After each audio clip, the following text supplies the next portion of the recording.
Hi, Taylor T. Carlson here, and once again we're going to be looking at some 4K movies. I just got my new Bride of Frankenstein shirt here, so I thought this would be a good time to look at the 4K Universal Classic Monsters collection. This set features the first 4K releases of films from the Classic Universal Vault. We get Dracula, Frankenstein, The Invisible Man, and The Wolfman, four of their most popular and legendary monster movies. I'm going to unbox this set, talk a little bit about the movies, the set, and what you can expect here. This retails for about $80, but I got it for like 40 something on Amazon when they were doing a sale, which is actually a great deal given the wealth of content you get here in addition to the movies. Nice close-up of the box here, all four of the classic monsters. Bela Lugosi as Dracula, Boris Karloff as Frankenstein's monster, Claude Rains as the Invisible Man, and Lon Chaney Jr. as the Wolfman. Here's the spine text. Around back, we got a summary of the set. Look at some of the vintage posters, description of the features, and all the tech specs and copyright info down there. This slides out of here. Pretty much have the same thing on here, same spine. I love this old Universal Picture logo they have on the back. That's great. Now, this is done in a book style. Inside the front cover here, you got Dracula and Frankenstein's monster. And in the back cover, we've got The Invisible Man and The Wolfman. The set does come with a digital code. I'll most likely do a contest for this in a later video. And then there's this Universal VIP thing. I don't really know what that's all about, but I'll talk about that later in a video, maybe if I learn more about it. So, I'll open this up. Each movie is on 4K and Blu-ray, and the bonus features, no new released ones unfortunately, but the bonus features are on the Blu-rays and the 4Ks, so you don't have to switch, which is actually really nice. Dracula starts off the set. This was the first authorized film adaptation of Bram Stoker's classic vampire story, following the unauthorized silent film Nosferatu. I won't get into that whole story here. You can probably read about that online anywhere. In this movie, Bela Lugosi plays the titular count, and he goes over to England from his home in Transylvania to begin feasting on the blood of the locals so that he can keep himself alive. The film is actually, in some ways, very similar to Nosferatu, but it's also a far cry from it in some regards. Count Orlok, the vampire from Nosferatu, was this just ugly demon creature, which may actually be closer to Bram Stoker's vision. But Bela Lugosi's Dracula is a handsome, refined gentleman who fits right in London and has no trouble setting about accomplishing his goals. Of course, where he crosses paths with Professor Van Helsing and many other characters who become onto his scheme and in many cases become his slaves and victims. One of the most interesting things about Dracula is there was also a Spanish language version that was created around the same time, which used the same sets but a different Spanish-speaking cast. The American cast that also featured Bela Lugosi filmed during the day. The Spanish speakers filmed their version at night. And the Spanish-speaking version, from a technical standpoint, in some ways is actually the superior movie. Although Bela Lugosi is easily the best vision of Dracula. The guy playing him in the Spanish version can't compete with Mr. Lugosi. But I am glad to see that we have that version as well, plus all the accompanying special features from earlier releases. Next up we have Frankenstein, arguably my favorite of the four films in this set. In this film, Henry Frankenstein, once a successful university student, has dropped out, alienating himself from his college professor, his father, his best friend, and his bride-to-be, and he's been experimenting with his lab assistant on dead tissue, attempting to reanimate a creature. Eventually, he succeeds, but once the creature gets loose, what will happen? This is a truly classic story. This one, of course, based on the classic story by Mary Shelley, who was the wife of Percy Shelley. It's a fantastic story, and it's the makeup work from Jack Pierce on the monster that really makes this movie. It's his visions of Frankenstein's monster that we associate with the character to this day, including things like the electrodes in the neck.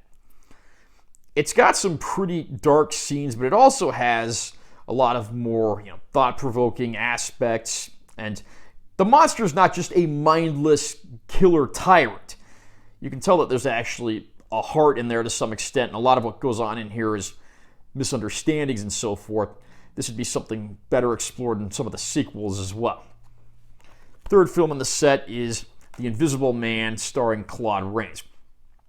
This time around, Claude Rains plays a character who's been experimenting with invisibility elements, and he manages to turn himself invisible, but at the loss of his sanity.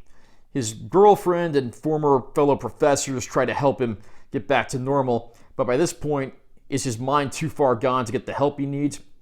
Claude Rains is a fantastic actor, and I love seeing him in just all manners of films. I mean, you see him in everything from this to The Wolfman, the next movie in the set, the remake of Phantom of the Opera in the 40s, and even in the twilight of his career, he showed up in Lawrence of Arabia.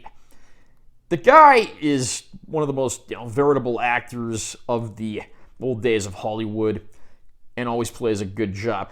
Seeing him play a psychotic villain who can't be seen is amazing, and a lot of the special effects in this movie were revolutionary at the time. Some of them actually still hold up pretty well today. Also in the film, in a supporting role, is Henry Travers, who you'll probably best know for playing the angel Clarence in It's a Wonderful Life. And again, we do get a nice assortment of features here as well. Last film in the set, of course, The Wolfman, starring Lon Chaney Jr. In all of the Wolfman's classic appearances, he'd be played by Lon Chaney Jr., the only Universal monster that was played by the same actor in all of his appearances during this classic time. This time around, Larry Talbot, who's the estranged son of a man who owns an estate, comes back to town and begins romancing a young woman that he falls for. One night, when they go to get their fortunes told by gypsies, they're attacked by a wolf, and before they know it, Talbot himself is cursed and becomes the new Wolfman. But his father wonders if it's truly a curse or just something that's in his son's mind. This is another classic monster story, but it's the elements that Universal and their screenwriters infused into the tale that we associate with these monsters and characters today. Lon Chaney Jr. certainly proves to be a chip off the old block, his father, of course, being the legendary Lon Chaney Sr., the man of 1,000 faces. And it's not long before you find him proving that he could very well be his father's equal in movies like this. He also later showed up in the classic Western High Noon in a supporting role as a retired sheriff. So, fantastic actor, and there's some great scenes in this. I mean, some of the makeup effects for the Wolfman are obviously a little dated, but I absolutely love the movie, and again, another one that I really had a great time revisiting. Now, the obligatory disclaimer, any images that you're seeing in this video are taken from the Blu-ray versions, not the 4K. They do not fully show the quality you'd get with a 4K presentation.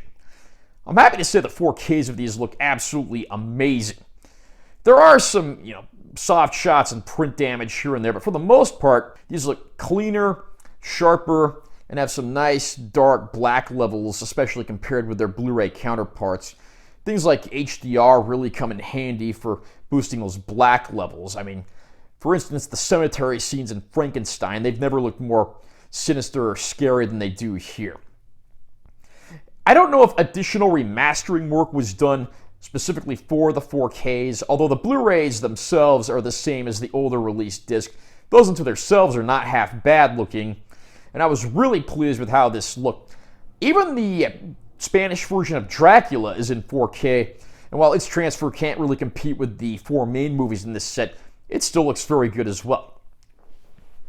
Bonus features, there are plenty of them in here, mostly documentaries, including stuff from people that worked on the movies, vintage looking back pieces, stuff on the 100th anniversary of Universal, and Universal restoring these films. Sadly, there are no new bonus features here, but I think fans will certainly want to take a look at some of the stuff that's in here. Odds are, if you've owned these movies already, you've probably watched some of these already. Are you a fan of the classic Universal Monsters films? And what do you want to see in Volume 2 when they put one out? Comment down below and let me know what you think. Also, remember to subscribe to my channel for more content, 'cause I'm always posting new videos. and make sure you give this one a like if you found it helpful. I'm Taylor T. Carlson. See you next time.